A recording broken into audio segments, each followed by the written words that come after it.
So welcome to this West Highland Museum talk. We are live on Facebook and it is being recorded. So if you don't want to be seen on camera, please do turn off your camera so you won't be seen. And please do remain on mute throughout. There will be the opportunity to ask questions at the end of the talk, but we'll sort of let Edward go for it. So I'm Vanessa Martin, I'm curator at the West Highland Museum, and I'd like to welcome Edward Corp today, who's very kindly offered to do a talk for the museum as part of our celebrations for the 100th anniversary of the start of us Jacobite collecting way back in 1925. The museum's about to go through a redevelopment process, so we are also raising funds for the museum. So thank you to all those who have donated to attend this talk. It's very much appreciated. So just like to introduce Edward now. Edward's a distinguished historian and educator known for his extensive research and his contributions to the field of British history, focusing particularly on the Stuart court in exile in France and Italy. So welcome, Edward. Thank you very much, Vanessa. Well, as I think you know, I'm going to talk about the Jacobite Orders of the Garter and the Thistle. Now, a few months ago, I visited the building in Paris, which used to be the Collège des Écossais, or Scots College, from the 17th century to the French Revolution. It contains a St. Andrew's Chapel, where there is a monument in honour of King James II, and memorial tablets in remembrance of his widow, Queen Mary of Modena, and their daughter, Princess Louise Marie. The monument to James II was commissioned by James Drummond, 4th Earl and 1st Jacobite Duke of Perth. The memorial tablets were probably commissioned by the principal of the Scots College and placed on the floor of the chapel immediately in front of the monument. In what was then a very Scottish building in Paris, a seminary for training Scottish priests and educating young Catholic noblemen, James is described as James II, and his widow Queen Mary is described as the widow of James II and the mother of King James III. This is because the two kings, father and son, always described themselves in exile as James II and James III, never as James VII and James VIII. In all the years that I've been studying the Stuart court in exile after 1689, I don't remember coming across documents from the exiled court, I emphasize that, from the exiled court, which describe them by their Scottish regal numbers.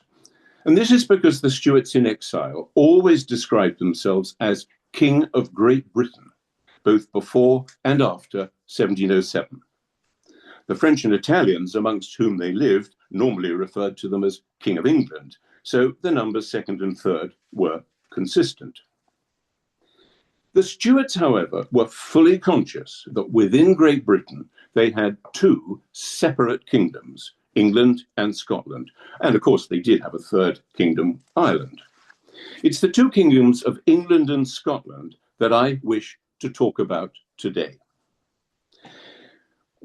As you know, we're remembering and celebrating the centenary of the first Jacobite exhibition put on in the West Highland Museum in 1925, which took as its subject Bonnie Prince Charlie and the 45.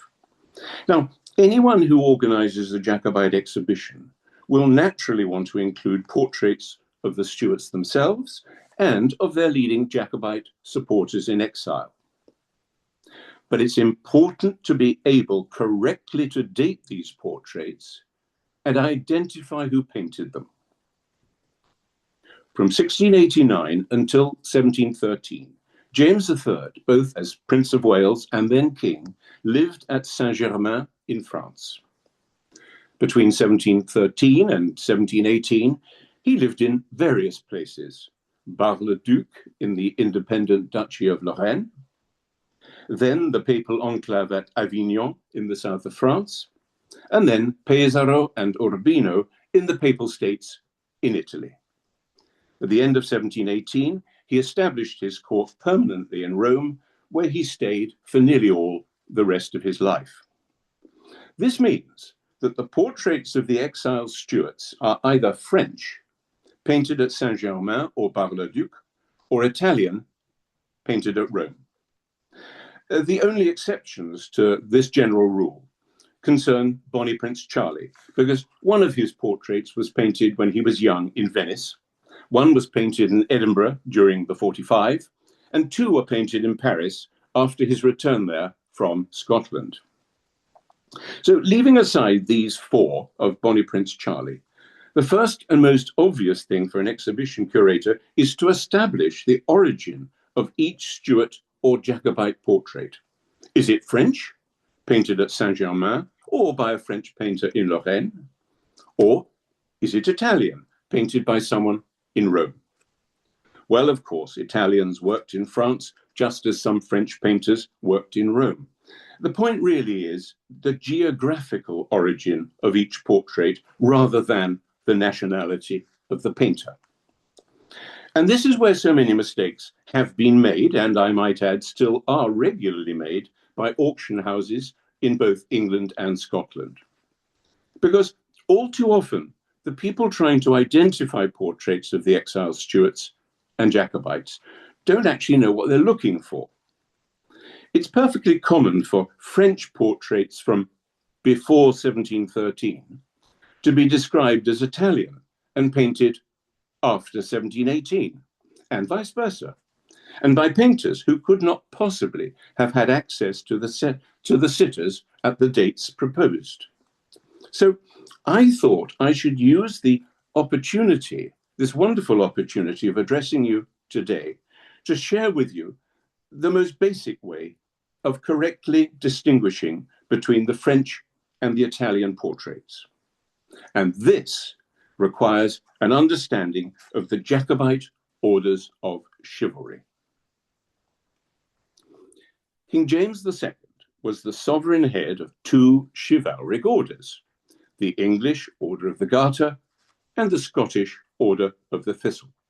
And we need to know how these orders were worn if we are to identify correctly the following three things. First, the sitters in the portraits, regardless of whether they are French or Italian. Second, the painters. And third, the dates, or approximate dates, of each one. The Garter was very much more prestigious than the Thistle, if only because it had been founded in 1348 and had been in existence for 340 years when William III successfully invaded England. It was internationally known and respected and was very exclusive in that there were not many knights of the order at any one time.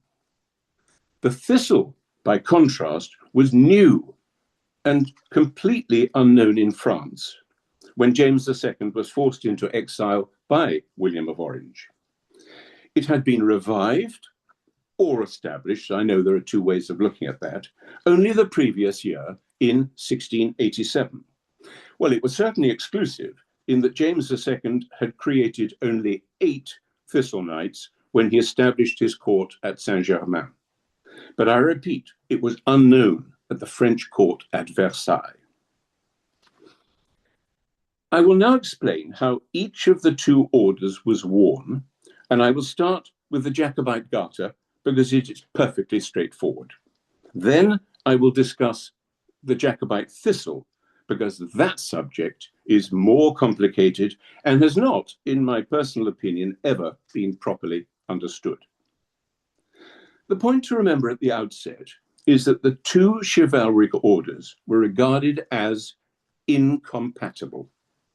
No one who was a knight of both orders, not even the king himself, could wear them at the same time. And because the Garter was more prestigious and well known at the French court, James II and James III always wore the Garter, and as far as we know, never wore the Thistle. Well, maybe inside the Stuart court at Saint-Germain on St. Andrew's Day or something, they would have done, but there's no evidence that they did, and certainly no evidence that they wore it when they went out to meet the French. So I start with the Garter. When James II went into exile, he was accompanied by only one Garter knight his illegitimate son, the Duke of Berwick. William III, who was also a Garter knight and now king in Great Britain, therefore became the de facto sovereign head of the order in England. James, however, continued to regard himself as the head of the order, and he created 6 new Garter knights in France. So after 1689, there were 2 rival orders, one in England and the Jacobite one in France.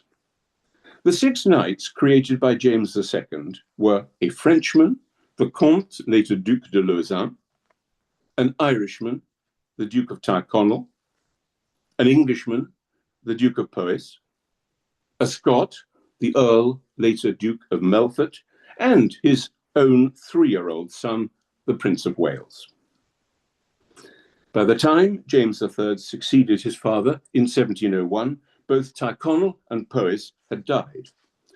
But the new king only created 1 new knight to replace them, and that was the Duke of Perth, whom I have already mentioned as responsible for the monument to James II in the Scots College. We have portraits of all of these Jacobite knights showing them wearing the Garter, either in court dress or in ceremonial dress. Now, court dress involved wearing, you probably know, a blue sash falling from the left shoulder to the right hip, from the left shoulder to the right hip, with a medal known as the Lesser George pinned at the bottom of the sash, and the Star of the Order attached to the left side of the sitter's coat or cloak. If the sitter was wearing armour, he did not wear the star on his chest. Ceremonial dress involved wearing a blue mantle over a red surcoat and an elaborate collar around the neck with a jewel suspended from it, and known, as you probably know, as the Great George. The Star of the Order was stitched onto the left side of the mantle. We have many portraits of James II and James III wearing court dress in this way, and we can have a quick look at one of each. First slide, please.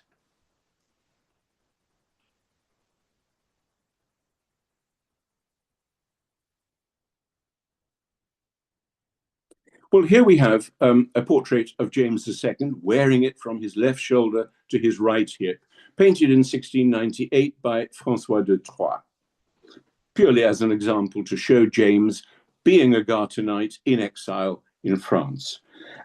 Next slide, please. And here we have probably the most important portrait of James III, painted at Saint-Germain, similarly wearing the Garter with the Lesser George. Painted in 1712, just before James left Saint-Germain, and it became his official portrait, painted by Alexis Simon Bell, who was his official portrait painter. Now, in addition to the ones of the king, we also have portraits of Tyrconnell, Melfort, and Perth wearing court dress, and we can have a quick look at those. Next slide, please.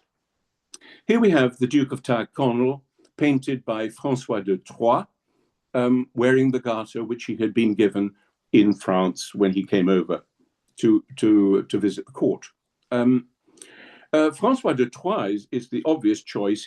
François de Troyes lived just down the road from the Scots College, and the people in the Scots College were very familiar with him.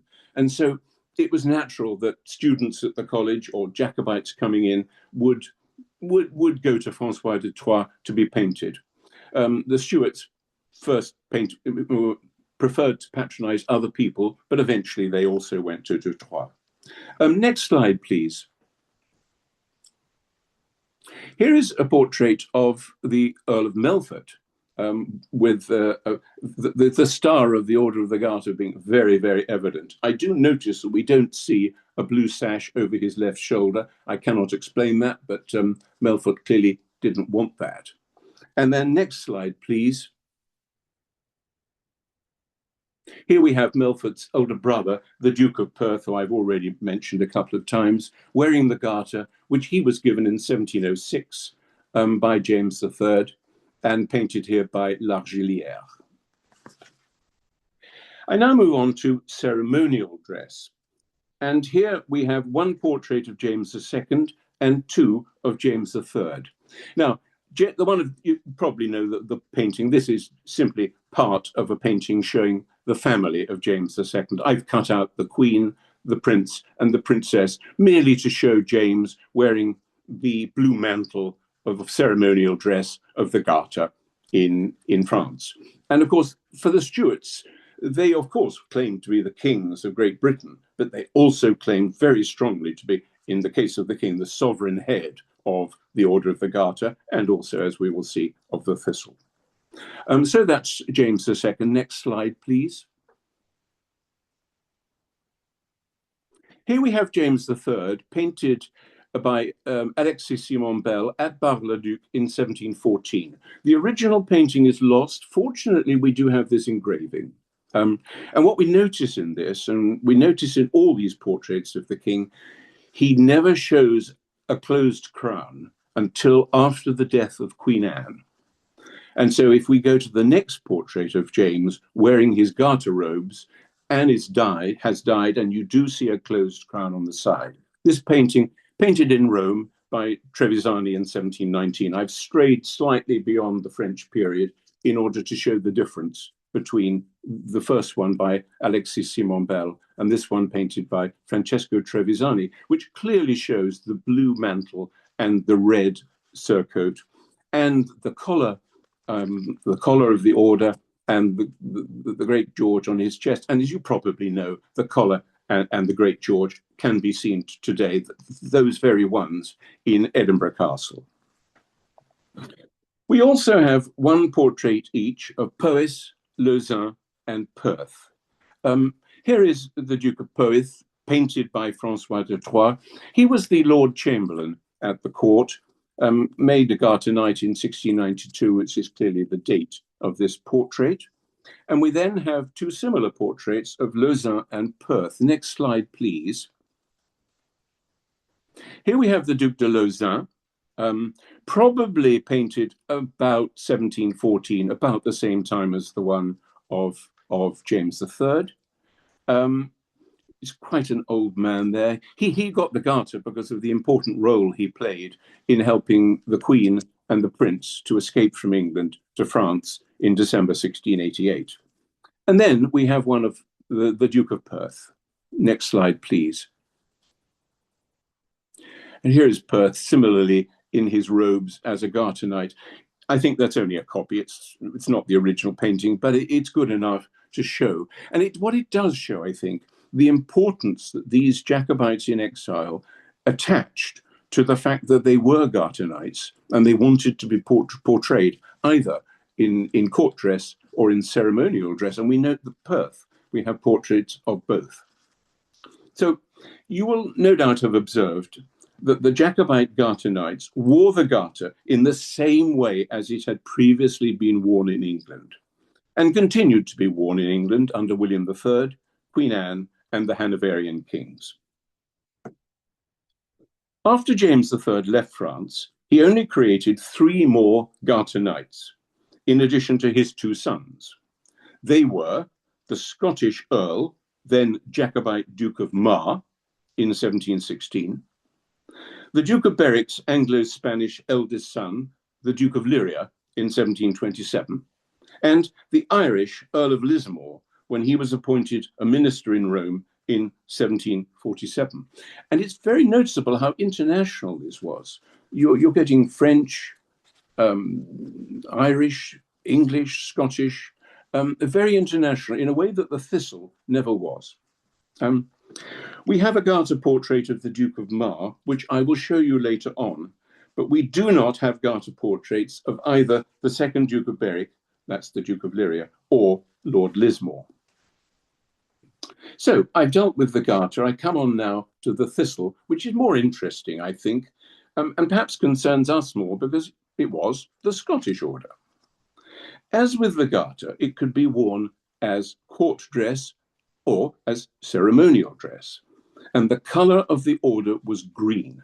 That's important. The Garter was blue, the Thistle was green. Court dress involved wearing a green ribbon around the neck with a Lesser Andrew medal suspended from it. Next slide, please. Now, of course, a black and white engraving. I don't have a coloured painted portrait to show you. Here is the 4th Earl, who then became the first Marquis of Seaforth. And I think you can see the green ribbon round his neck with the medal below. And I think we are right in saying the St. Andrew cross and badge on the left side of his chest. Now, next slide, please. We now come on to this very famous picture, which I'm sure many of you are well aware of. Ceremonial dress involved wearing a green mantle onto which thistles were stitched in gold over a lavishly gold-trimmed green surcoat. And here we have the Earl of Melfort, painted by Kneller before the Glorious Revolution. And there is a very large St. Andrew medallion or badge on his left shoulder and an elaborate collar around the neck with the jewel or medal suspended from it, as with the Garter. In this case, it's the Great Andrew. Whereas court dress was different to that of the Garter, involving a ribbon rather than a sash, ceremonial dress was similar to that of the Garter, but frankly, with a much more impressive mantle.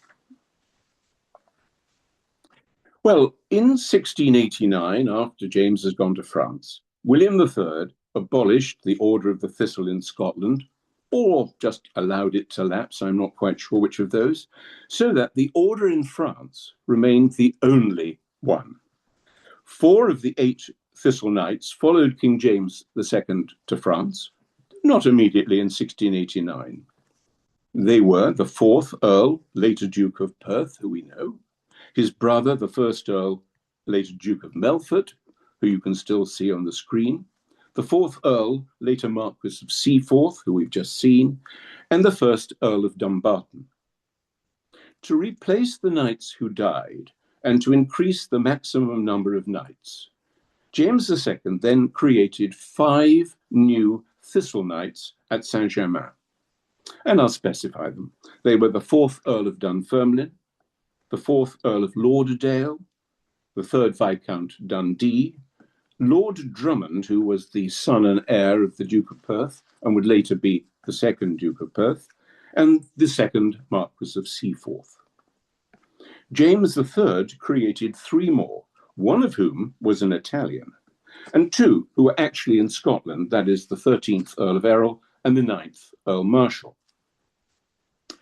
Now, when the Thistle Knights arrived in France after 1689, they were very conscious that the order was unknown at Versailles, and that the green ribbon of court dress was undistinguished and would not be given the respect which they felt it merited.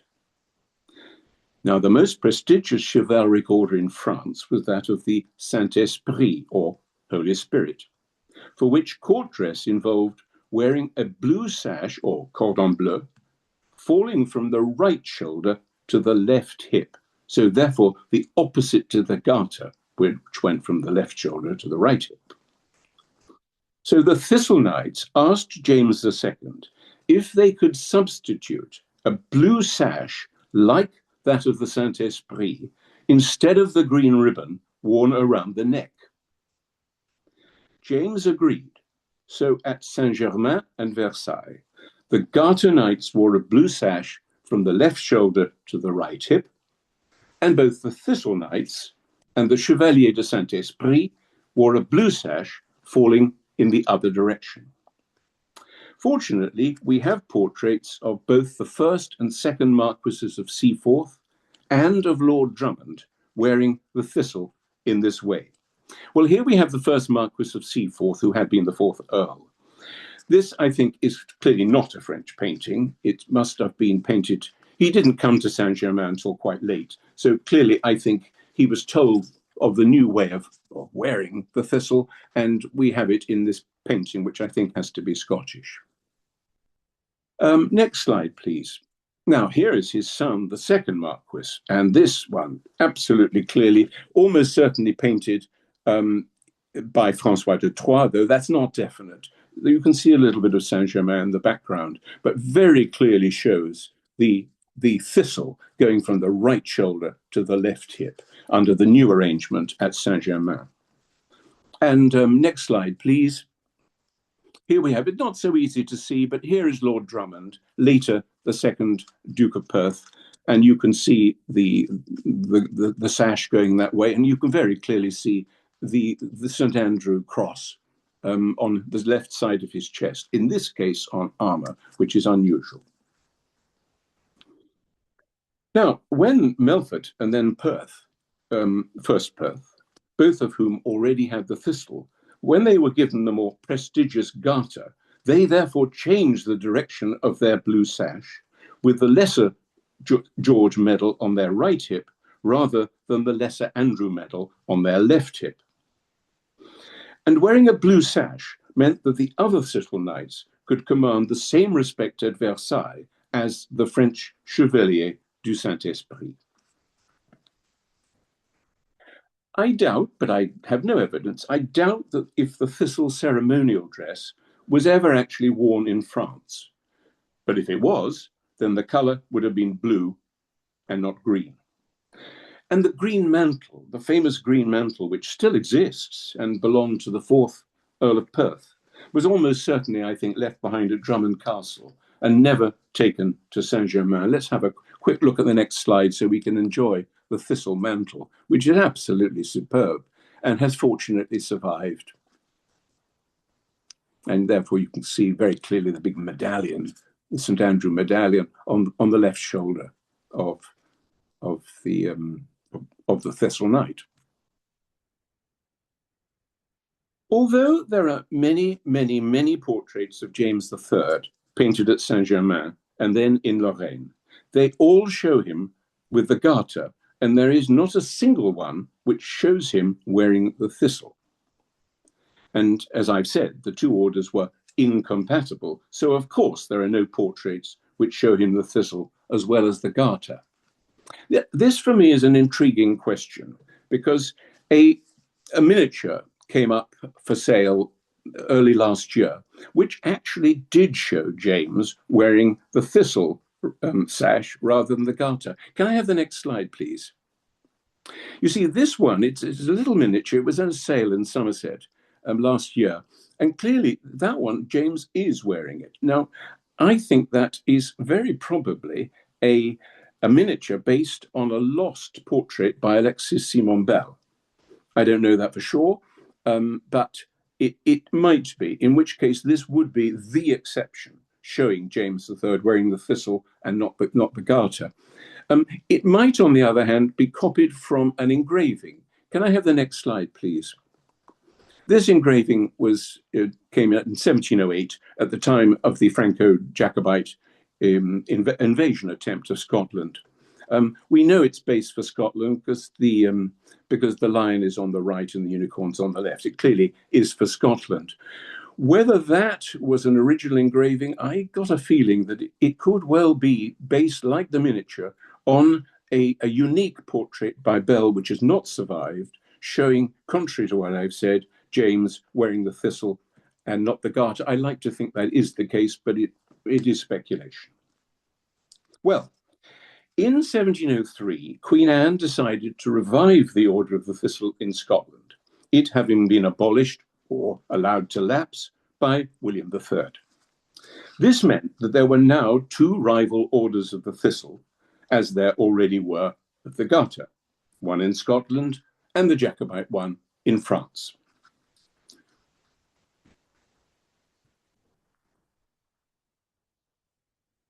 One of the, sorry, I've disappeared from the screen, which may not matter, but I was wondering if I could bring myself back.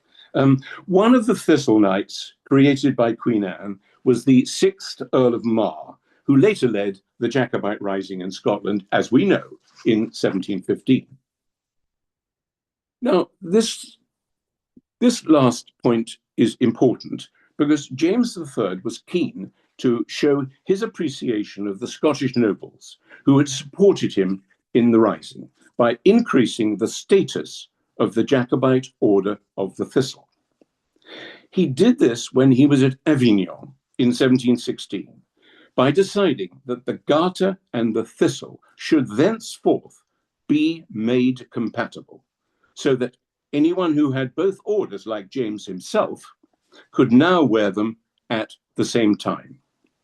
And this meant that he had to abolish the thistle blue sash and revert to the original thistle green ribbon worn around the neck, as he didn't want to have two blue sashes crossing themselves on his chest. And in terms of dating, of course, this is absolutely crucially important. That same year, he gave the Garter to the Earl, now Duke of Mar, and confirmed him as a Thistle Knight. So Mar had both orders. And next slide, please. There is a portrait of Mar painted in Rome in 1718, which shows him wearing both the orders. The green ribbon, it rather hangs down the middle, the green ribbon of the Thistle, and of course the sash of the Garter and the Garter star on his left side of his chest. And all of James III's own portraits, painted from 1716 onwards, show him with the green ribbon of the Thistle, as well as the blue sash of the Garter. Next slide, please.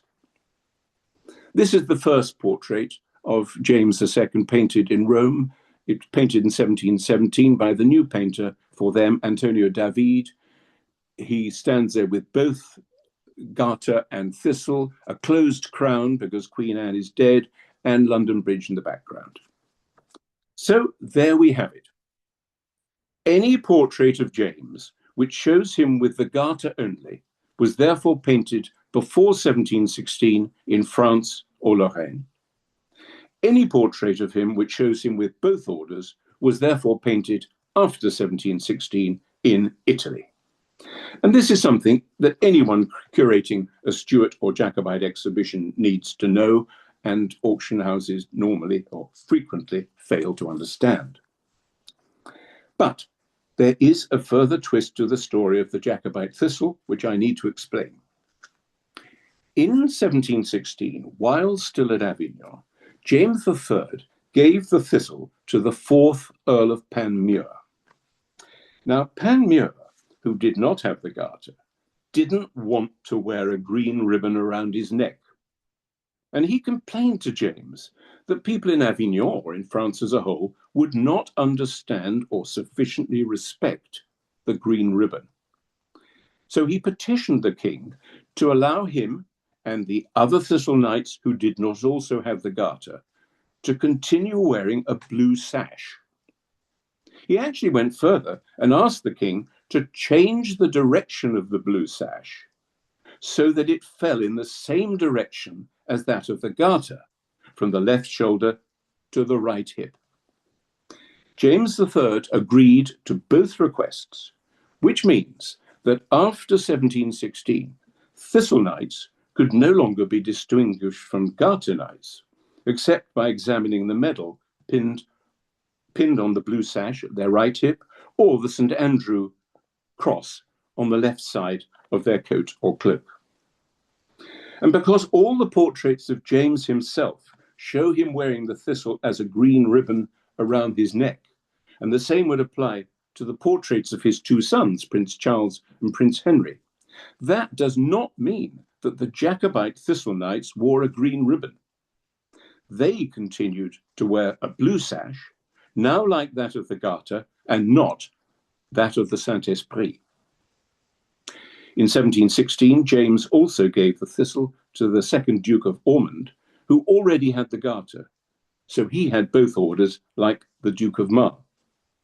Well, there are no known portraits of the Duke of Ormond in exile, and King James never again honoured anyone by giving them both orders. So this means that, in effect for us, it was only the Stuarts themselves who wore a green ribbon. Well, while he was in Italy, James III created 10 new Thistle Knights, 3 of whom were in Rome, 4 in France, 1 in Spain, and 2 in Scotland. Well, there are too many to be identified now, but I would just say that one of the new knights in Scotland was the 3rd Duke of Perth, which means that 3 generations of the Drummond family were given the Jacobite Thistle. That's the 1st Duke of Perth and his brother Milford, the 2nd Duke of Perth, and now the 3rd Duke of Perth. As far as I know, there are no surviving portraits of any of these knights showing them wear the thistle. But one might turn up, because dealers might just assume that a blue sash falling from the left shoulder to the right hip has to be the Garter. But it doesn't, and they probably won't know that it could be the Thistle. So a portrait of a Thistle knight could, in theory, turn up, which has been regarded as showing a Garter knight. And people didn't understand the difference at the time. I'll give you an example of this. When the 2nd Jacobite Earl Nairn, who had the Thistle, was at Versailles in 1751, he was approached by the Prince de Condé, who asked him what order he was wearing. Now, Condé knew that Nairn, who was Scottish and in exile after the 45, couldn't have the Garter. And so he assumed from the Italian portraits of the Stuarts, with which he was familiar, that the Thistle was worn as a green ribbon around the neck. Nairn had to explain to Condé that no, only the Stuarts wore it like that, and that the Thistle knights always wore a blue sash like that of the Garter. Well, the only known image of a post-1716 Jacobite Thistle knight, apart from the one of Mar, which we've already seen, is a marble medallion of the Earl of Inverness, which was intended by his widow to form part of a monument in his honour to be erected in the chapel of the Scots College in Rome. We have drawings of the planned monument, but it was never actually built. The marble medallion is now in Avignon, where Inverness lived after leaving the court in Rome. Next slide, please. And here we do have that medallion in Avignon showing Inverness.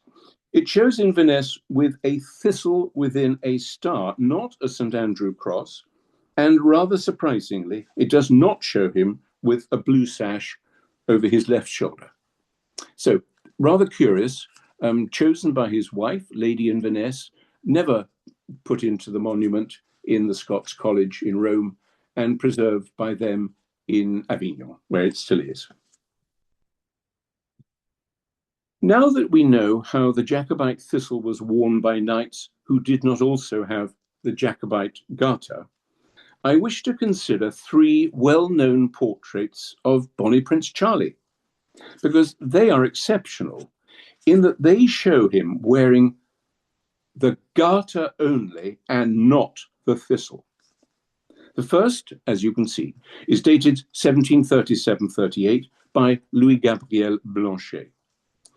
It was painted when Charles seemed to be showing little or no interest in Scotland, just before the 3rd Duke of Perth gave him Highland weapons and a tartan suit, thereby stimulating his interest in the kingdom, which he would have for the rest of his life. And it is the only portrait which shows a Stuart with the Garter star on armour. The second portrait was painted in Edinburgh by Alan Ramsay in 1745 and intended to be taken to England to be copied and reproduced there. So the Thistle is deliberately left off because this painting is going to go to England to be used in England. And that is the explanation of the absence of the Thistle.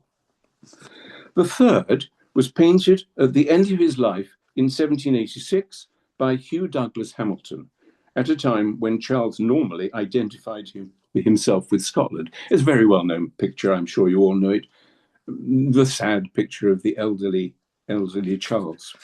And it's surprising to me that it does not show the Thistle, but you can just see the Garter star on the left side of his coat.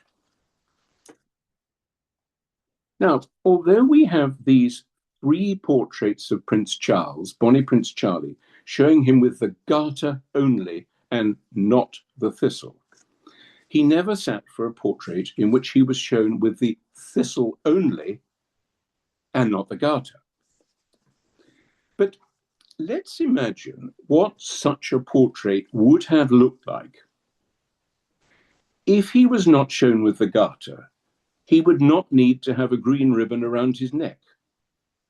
Like the other Jacobite Thistle knights, he would have a blue sash falling from his left shoulder to his right hip, the same as the Garter knights, but with a lesser Andrew medal and not a lesser George. So let's take an example. Next slide, please. Here we have a contemporary copy of the portrait by Maurice Quentin de la Tour, painted in Paris in 1747 to 48. It shows Charles with the Garter, that is, a blue sash, and the Garter star on the cloak behind his left shoulder. He has the blue sash of the Garter from his left shoulder to his right hip, and he has the Garter star on the cloak behind his left shoulder because he's wearing armor.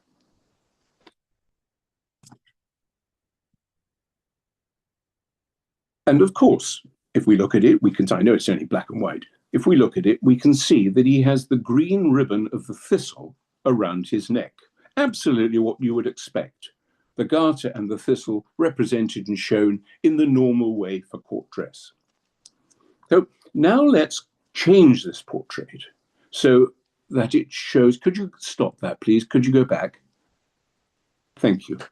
Let us now change this portrait so that it shows Charles only as a Thistle knight and not also as a Garter knight.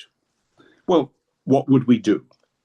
We would omit the Garter star on his cloak. We would then omit the green ribbon around his neck, leaving only the blue sash. But now the blue sash would represent the Thistle, and the prince would be shown only as a Thistle knight. And this is precisely what was done by the Scottish painter Catherine Reed. Now may I have the next one, please? The Garter star has disappeared on the cloak, which has also gone behind his left shoulder, and the green ribbon of the Thistle has disappeared. Now, Catherine Reed had met Charles several times in Paris and had even made a faithful copy of Latour's original portrait. She then went to Rome and joined the Stuart court there for a couple of years. And while she was there, she was asked by James Edgar, the king's private secretary, who, like her, came from Angus, the families had known each other, asked by Edgar to paint a purely Scottish portrait of the prince as a Thistle knight only. Prince Charles was not in Rome to sit for her, but Catherine Reed used the drawings and perhaps oil sketches she had brought with her from Paris to produce this radical reinterpretation of Latour's portrait, showing Charles with his own hair and not with a wig, and with different Italian armor. The portrait is actually much more dynamic than Latour had chosen to make his original. And the importance for us today is that Reed's painting is the only purely Scottish contemporary portrait of Bonnie Prince Charlie, showing him as a Scottish Thistle knight only and not as an English Garter knight. It's unique and especially important, in my opinion, for Scotland. And when I discovered it recently in a private collection, the blue sash had, of course, been regarded by everyone as being the Garter, and no one had realized how the Garter was worn, if it was worn, how the Thistle was worn, if it was worn without the English Order of the Garter. My discovery was given some publicity a few weeks ago in both the Scotsman and the Times in London. And one day in the future, maybe this portrait will join the wonderful collection of portraits of the exiled Stuarts in the Scottish National Portrait Gallery. I don't mean tomorrow, but who knows, in 20 years, 50 years' time, that might finally end up in the Scottish National Portrait Gallery. And if it did, it would be, I think, a very significant thing, the only purely Thistle portrait of the iconic figure of Bonnie Prince Charlie, and painted, of course, by a Scottish painter. And so I finish where I started. If we are fully to understand the portraiture of the exiled Stuarts and Jacobites, whether we're museum curators employed in an auction house or providing illustrations for a book, we need to understand the importance of the two Jacobite orders of chivalry and to know how each one was worn and when. And because of the Garter, straightforward, but for the Thistle, it's not at all straightforward. And that way, we will avoid the confusion which frankly has often been evident in the last 100 years since the West Highland Museum organised its Stuart and Jacobite exhibition back in 1925. And I would thank you very much for your attention. Well, I can't see you, but I hope I've had your attention. And I would thank Vanessa and the museum very much for inviting me to have the privilege of addressing you today. Thank you very much. That's fantastic, Edward. Thank you so much. We've just learned so much this evening about the two orders. Thank you. I particularly, I'm going to have to look up those articles in the Scotsman. I missed that, about the Catherine Reed portrait. So that was well, it was great. Given a bit of publicity, which of course I was very pleased about because I do think it's significant for Scotland. Yeah, no, that's great. If anybody's got any questions, I don't know, we'll just ask away really, or put your hand up and we can direct people. I'll have a quick look at Facebook to see if there's any questions there. And apologies to those following on Facebook for technical hitches, which were entirely down to me. And thank you, Ian, at the university for sorting that out for me. Well, and I thank Ian for doing his part for me. Yes, yeah, I was going to say, yeah, so this evening's event has been hosted by the Open Virtual Worlds team at the University of St Andrews, and thank you to Ian Oliver for organising this evening for us. Yeah, so did anyone have any questions at all? I had a question regarding the Catherine Reed portrait. Yes. And thank you very much to Edward for a wonderful presentation, a very informative presentation. The Latour portrait that you say it was inspired the Catherine Reed portrait, if I understood you correctly. I've never seen a Latour portrait of Prince Charlie. I thought it had been lost. Oh, and the one that survived was that of Prince Henry. No. You see, that portrait was purchased by the Scottish National Portrait Gallery back in the 1990s, regarded as showing Charles, and frequently used even on the front cover of books about Charles. And then Bendor Gravener came out, realized, and he explained how this portrait was Henry and not Charles. There was much debate at the time whether he was right or not. And the Portrait Gallery were very sensible. They were cautious. And I then published a long article in the British Art Journal showing, much to my surprise, because I didn't expect it, that Bendor was right, and that really it showed Henry and not Charles, and which is why I had to show a copy of the missing Charles one. So the missing Charles one is indeed missing. It's not. It is indeed missing. Yes, it is. So the Catherine Reed representation is the closest we have to. Well, not only Catherine Reed, no. Because, I mean, it was frequently copied. It was copied as a miniature by Daniel Cam. It was copied. There are lots of contemporary oil copies of Latour's original pastel. And the pastel is missing, but we've got lots of contemporary oil copies, which is quite interesting because it was rather surprising that we ever thought the pastel by Latour was Charles and not Henry. And when we needed Bendor Grosvenor to come out and point this out to us, which he did. No, thank you. Okay, well, thank you very much. It's good to have that out. That clarifies that point. Yes. I wonder, Edward, Peter, if it's worth mentioning when the Latour of Charles was last recorded in the Stuart inventory, and what we think most probably happened to it during the Napoleonic period. Yes. Well, we know that Charles had it. I mean, he'd lent it, but Charles had it. And when he went back to Rome in 1766, he had it with him. We know that he took it. I think we do know that he took it to Florence and brought it back. I cannot remember the detail, but I actually know exactly in which room in the king's apartment in the Palazzo del Re in Rome that painting was displayed. And then suddenly we lose all track of it. Charles died, then it must have gone to his daughter. But when she died, it went to Cardinal York. And well, for reasons which we cannot know, one of the pastels survived and the other one didn't. And so, Peter, we don't know, do we? But we do know it was still with Charles in the mid-late 1780s. Am I right to presume that in the Palazzo del Re, there would have been the wonderful sight of the La Tour of Henry, most probably hanging as a pendant to the one of Charles? Well, you could be right, but I would suspect that Henry owned his own one, and he always had owned his own one, and therefore the two would not have been together. But they would have been together after Charlotte's death. Oh, then yes, absolutely. So they would have been in Palazzo della Cancelleria. Yeah, but together. Yes, but then surely they would have been together. And a wonderful sight. And it would have been absolutely wonderful. Yes, and they'd never been together until that point. Yes.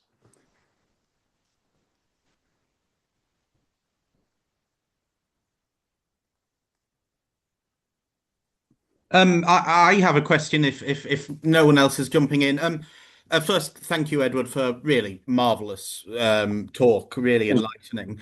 And I think will save a lot of people from embarrassing mistakes in the future. My question was, obviously, in the past, a range of kings of France had been made Knights of the Garter, the most recent, I think, being Henry IV, which therefore raises the question, do we know any particular reason why James II or James III, when in France, didn't give the Garter to Louis XIV? Well, thank you. That was a wonderful question. I do not know the answer, but I mean, it is interesting, isn't it? I mean, it had to be considered. So I don't know. Well, I mean, of course, it is conceivable. I'm sure it did not happen. Such a thing could have happened, and we would have no record of it. Because we don't have any of the archives from the court of Saint-Germain. They're all destroyed. And I don't suppose Louis would have been painted like that. But no, I mean, that is a fascinating question. I don't know the answer. It must have been discussed, I would have thought. Yeah, it must have. So thank you. But it's very interesting to say that. But I wish I could answer. I can't. No problem. Thank you very much. Right.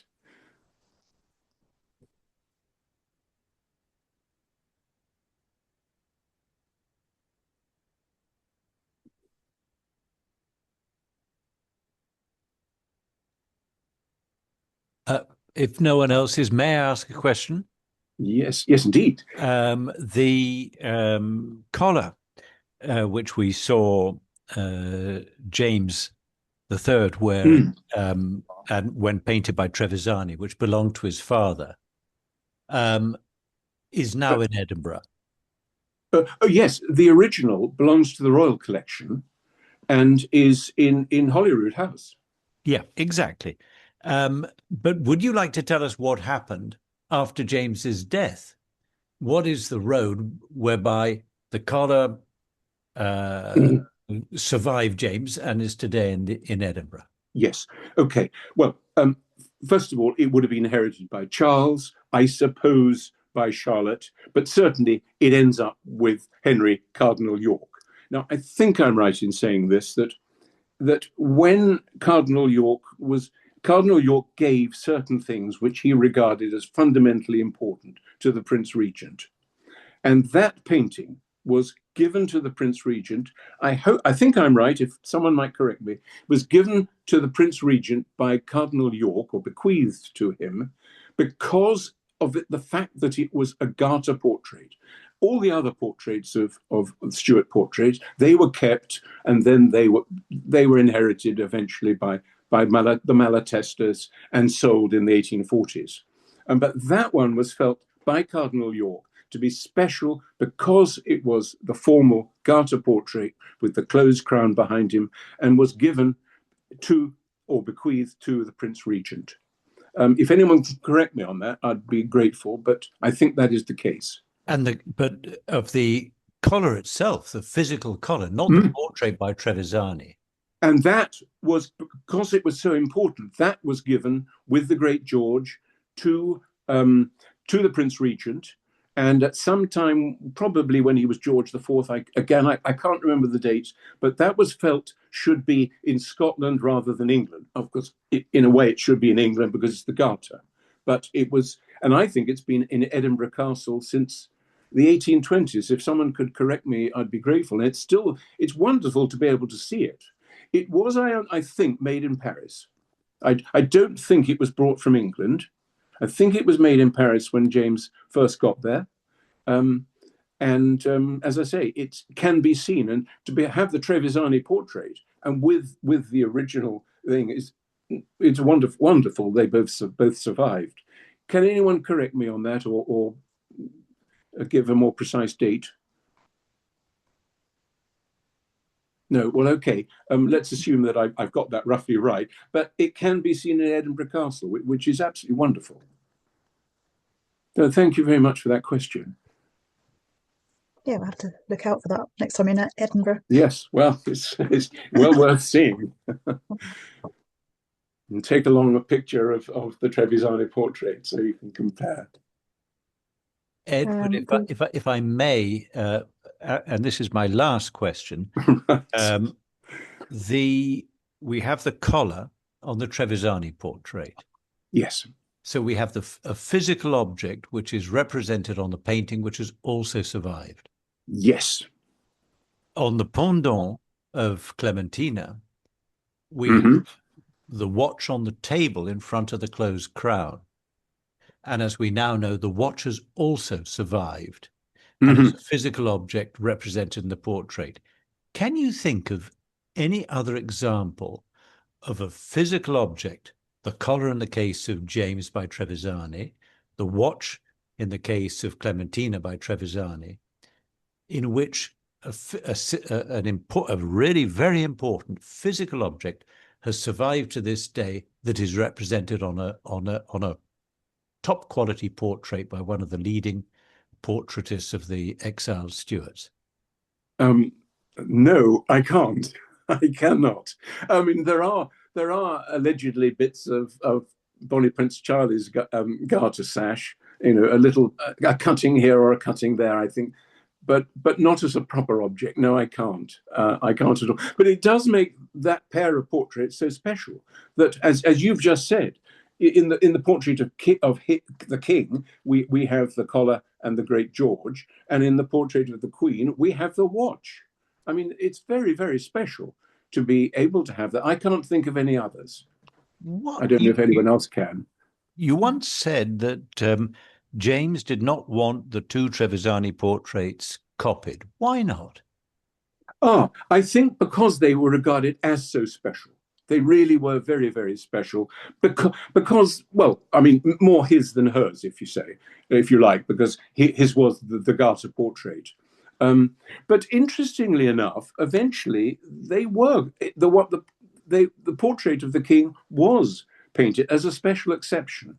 And the 10th and last Earl Marshal, who had been living in the Palazzo del Re in Rome from 1731 to 1733 as chief minister, when he decided to leave, he asked James as a very, very special favor if he could have a copy of the Garter portrait. And James, surprisingly, allowed that to happen.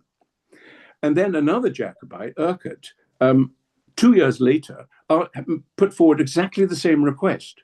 And so there are two copies of the original Trevisani. The one for Urquhart is, well, I don't know.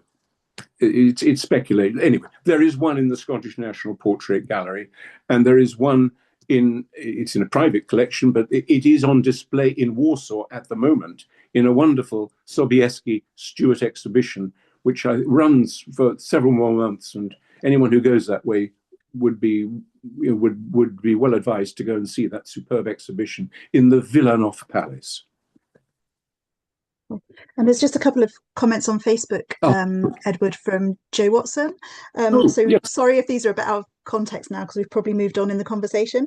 She's saying that as you know, she's a dress historian, so she's saying that the vast majority of the sashes are actually in the collection at National Museum Scotland, the ones that have survived. Good. Yes, and thank you. Another comment, which it must relate to an earlier bit, is saying there were several given to John Cox Hipsley by Cardinal York, and I think it was Hipsley who passed them on to the Prince Regent, but I'm not sure in which part of the conversation that relates to.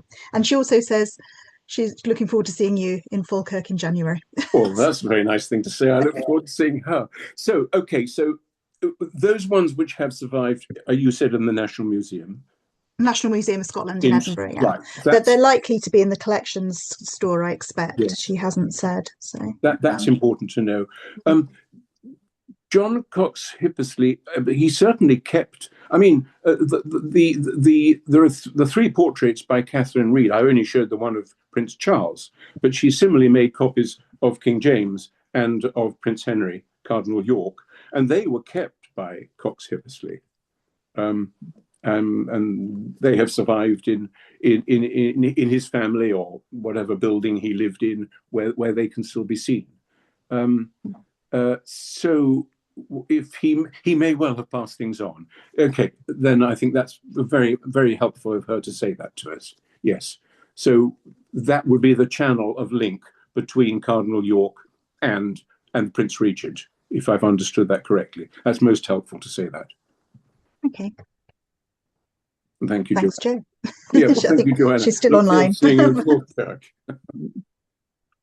And Falkirk being, of course, the annual Jacobite exhibition, which is organised, a conference, which is organised by Roddy Tulloch, which is a superb annual a conference in which many Stuart portraits are displayed from a private collection. And it's a very, very special occasion for anyone who happens to be within range of Falkirk in January.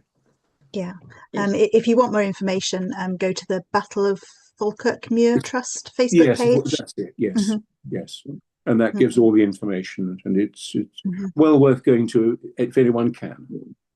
And also, you mentioned Bendel Grosvenor earlier. We do actually have another one of his lost portraits on display at the museum at the moment. It's one that was discovered by Bendel a while back, and he thinks it's the Lost Highlander portrait. And when it's been X-rayed, there is an earlier portrait underneath. So it's a really fascinating portrait to look at. And Bendel's just confirmed that we can have it on loan for another year, so it will be on display at the museum for another year. Oh, that's wonderful. Very generous of him. Oh, that's very nice.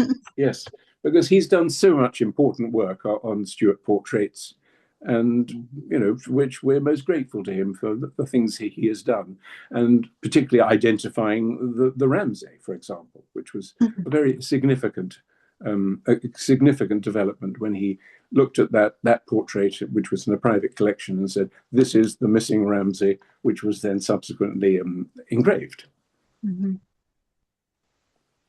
That's so thank you very much. I think we're coming up to 7 o'clock, if not past already. Oh yeah, we're 7:05, so we've just overrun a little bit. Unless anyone had any final questions, I'd just like to say a final thank you to everybody for attending. And yeah, thanks very much, and please do stay in touch on our Facebook page and find out about future events. Yeah, thank you, and thanks again to Ian at the university, and of course to Edward for this talk this evening. Thank you very much. Thank you, Edward and Vanessa. It was a very, very interesting talk. It was absolutely fascinating. No, thanks, Carolyn. Thank you. Thank you very much. Thank you very much. All right. Bye, everybody. Goodbye. Goodbye. Bye-bye. Bye. That's it. Right. Okay. Come on. Where are we? How do we get out? Hello, are you off? Is it off? It is now. No? I don't know. Oh, I think that's us then, Ian, isn't it? We can. Edward seems to have disappeared. Okay, I'll just put the. Oh yeah, that's everyone gone. I put the other two back into the waiting room. Oh yeah, that's I know them both, so you're fine. One of them's in Auburn and the other one's in Wisconsin. So, right. But Edward left straight away as soon as everybody else I know. left. I think with Peter we stayed on to chat, didn't we? But if he was happy to leave, that's fine.